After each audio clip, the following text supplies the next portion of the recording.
Hello friends, AIPMT NEET 2003 Newton's laws of motion and friction के इस question में हमें कहा गया था a monkey of mass 20 kg is holding a vertical rope. The rope will not break when a mass of 25 kg is suspended from it but will break if the mass exceeds 25 kg. What is the maximum acceleration with which the monkey can climb up along the rope? तो question में हमें कहा गया है 20 kg का हमारा monkey है, तो मैंने उसको ब्लॉक से दिखाया है जिसका मास 20 kg है. फिर हमें कहा गया है कि 25 kg अगर हम इस स्ट्रिंग से लटकाते हैं, इस रोप से लटकाते हैं, तो ये नहीं टूटता है, लेकिन 25 kg से ज़्यादा लटकाते ही ये टूट जाता है. यानी जो रोप है वो मैक्सिमम कितना वेट ले सकता है? 25 kg का वेट ले सकता है. तो इस क्वेश्चन को करने के लिए सबसे पहले हम क्या करते हैं, हम FBD बनाते हैं. किसका? मंकी का और रोप का, और इनके बीच में जो फोर्सेस लग रहे हैं और इन पर जो फोर्सेस लग रहे हैं वो हम रिप्रेजेंट करते हैं. तो यहाँ डायग्राम में आप देख सकते हैं 20 kg का जो मंकी है उस पर डाउनवर्ड फोर्स लग रहा है 20G और अपवर्ड टेंशन लग रहा है T. इसी तरीके से जब हम यहाँ पर मैक्सिमम वेट लटकाते हैं, 25 kg का मास लटकाते हैं, तो जो डाउनवर्ड फोर्स है 25G ग्रेविटी की वजह से वो रोप को मैक्सिमम टेंशन देता है. अब हम इस बात पे ध्यान फोकस करते हैं कि जो क्वेश्चन में हमें कहा गया है कि rope will not break when a mass of 25 kg suspended from it. इसका क्या मतलब है? इसका मतलब ये है कि रस्सी पर जो नेट फोर्स है वो इस सिचुएशन में ज़ीरो है, और जितना फोर्स ऊपर लग रहा है यानी टेंशन, वो डाउनवर्ड फोर्स 25G के इक्वल है.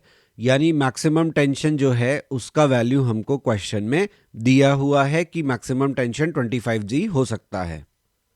तो इसका मतलब ये है कि अगर मंकी एक्सेलरेट करता है, if the monkey will accelerate in upward direction, जैसा कि मैंने डायग्राम में दिखाया है कि वो एक्सेलरेशन ए से एक्सेलरेट करता है ऊपर की तरफ, तो क्या होगा?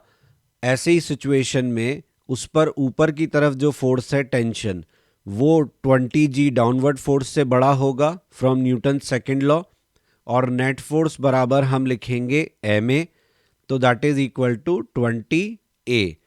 अब क्वेश्चन में हमें कहा है कि मैक्सिमम एक्सेलरेशन क्या है जिससे कि मंकी ऊपर जा सकता है. तो अगर हम ये मान लें कि वो मैक्सिमम एक्सेलरेशन से जा रहा है, तो ऐसी सिचुएशन में क्या होगा? देखिए, T-20G बराबर 20A आया, यानी T का वैल्यू क्या आया? 20G plus A. इसमें G तो कांस्टेंट है, A वेरिएबल है. अगर आप A को मैक्सिमम ले लेते हो तो इसका मतलब ये हो गया कि आपका टेंशन भी क्या हो गया? मैक्सिमम. मतलब एक्सेलरेशन मैक्सिमम कितना होगा? That will be decided by your maximum tension, और ये है हमारा इक्वेशन 2. अब हम जानते हैं फ्रॉम इक्वेशन 1 के टेंशन मैक्सिमम कितना हो सकता है? 25G के इक्वल हो सकता है.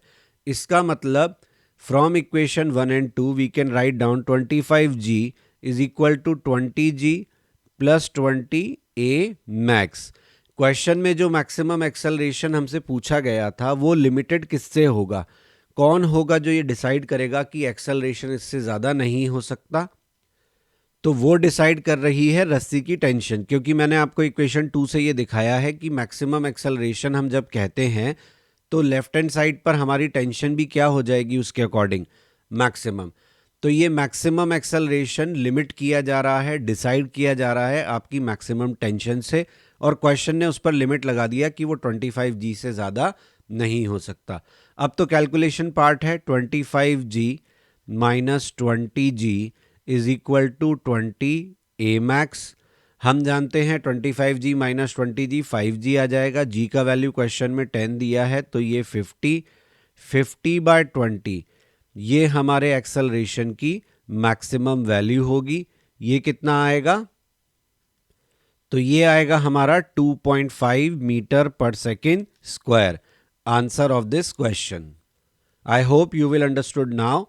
अब अगर आप ये जानना चाहते हैं कि इस क्वेश्चन को बिना सोल्यूशन देखे आप किस हिंट से सबसे पहले सॉल्व कर सकते हैं, कौन सा हिंट आपके लिए सबसे इंपॉर्टेंट है, या आप ये समझना चाहते हैं कि क्या प्रोसेस होता है ऐसे क्वेश्चंस को डील करने का, किस तरीके से ऐसा सल्यूशन बनाया जाता है, किस तरीके से आप ऐसे सोचते हो, इन इक्वेशंस को फॉर्म करते हो, तो आप मेरे हिंट रिलेटेड और कंसेप्ट रिलेटेड वीडियोस चैनल पे देख सकते हैं।